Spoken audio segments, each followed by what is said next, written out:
الله أكبر الله أكبر لله الحمد الله أكبر الله أكبر لا إله إلا الله والله أكبر الله أكبر ولله الحمد الله أكبر الله أكبر لا إله إلا الله والله أكبر الله أكبر لله الحمد الحمد لله المنعم المحسن الديان ذي الفضل والجود والإحسان ذي الكرم والمغفرة والامتنان الله أكبر لا إله إلا الله والله أكبر ولله الحمد ونشهد أن لا إله إلا الله وحده لا شريك له ونشهد أن سيدنا ومولانا محمدا عبده ورسوله الذي أرسل حين شاء الكفر في البلدان صلى الله عليه وعلى آله وأصحابه أجمعين الله أكبر لا إله إلا الله الله أكبر لله الحمد أما بعد فاعلموا أن يومكم هذا يوم عيد لله عليكم فيه نوائب الإحسان ورجاء نيل الدرجات والعفو والغفران الله أكبر لا إله إلا الله الله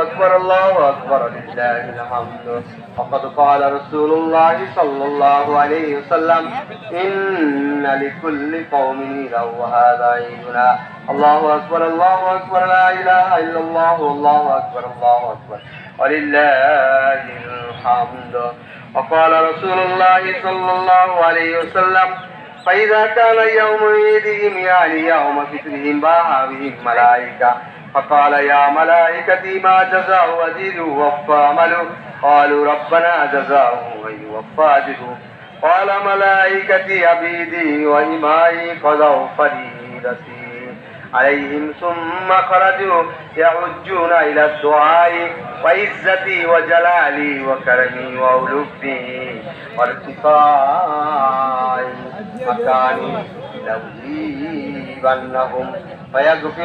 فيقول ارجعوا قد غفرت لكم وبدلت سيئاتكم حسنات قال فيرجعون مغفورا لهم الله أكبر لا إله إلا الله الله أكبر ولله الحمد وهذا الذي ذكر في ذلك اليوم كان فصلا وأما أحكامه من صدقة الفطر والصلاة والخطبة قد كتبنا في الخطبة التي قبل نعم بقيت المسألتان فنذكرهما الآن الله أكبر لا إله إلا الله والله أكبر ولله الحمد الأول قال عليه الصلاة والسلام من صام رمضان ثم أتبعه ستا من شوال كان كصيام الدهر الثانية كان النبي صلى الله عليه وسلم يكبر بين يديه في الخطبة يكتب التكبير في خطبة العيدين الله أكبر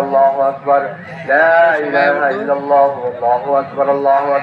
ولله الحمد أعوذ بالله من الشيطان الرجيم قد أفلح من تزكى وذكر اسم ربه فصلى الحمد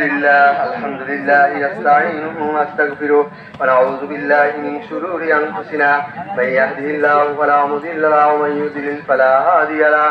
وأشهد أن لا إله إلا الله وحده لا شريك له وأشهد أن محمدا عبده ورسوله أرسله بالحق بشيرا ونذيرا بين يدي الساعة من يطع الله ورسوله فقد رشد ومن يعصهما فإنه لا يضر إلا نفسه ولا يضر الله شيئا أعوذ بالله من الشيطان الرجيم إن الله وملائكته يصلون على النبي يا أيها الذين آمنوا صلوا عليه وسلموا تسليما اللهم صل على محمد عبدك ورسولك وصل على المؤمنين والمؤمنات والمسلمين والمسلمات وبارك على محمد وأزواجه وذريته قال النبي صلى الله عليه وسلم أرحم أمتي بأمتي أبو بكر وأشدهم في أمر الله عمر وأصدقهم حياء عثمان وأقضاهم علي وفاطمة سيدة نساء أهل الجنة والحسن والحسين سيدا شباب أهل الجنة وحمزة وصد الله وصد رسوله اللهم اغفر للعباس وولده مغفرة ظاهرة وواضحة لا تغادر ذنبا رضي الله تعالى عنهم أجمعين. الله الله في أصحابي لا تتخذوهم غرضا من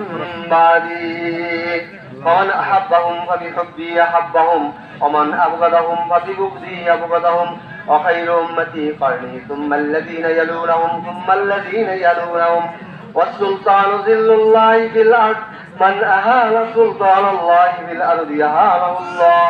إن الله يأمر بالعدل والإحسان وإيتاء ذي القربى وينهى عن الفحشاء والمنكر والبغي يعظكم لعلكم تذكرون. فاذكروني أذكركم واشكروا لي ولا تكفرون.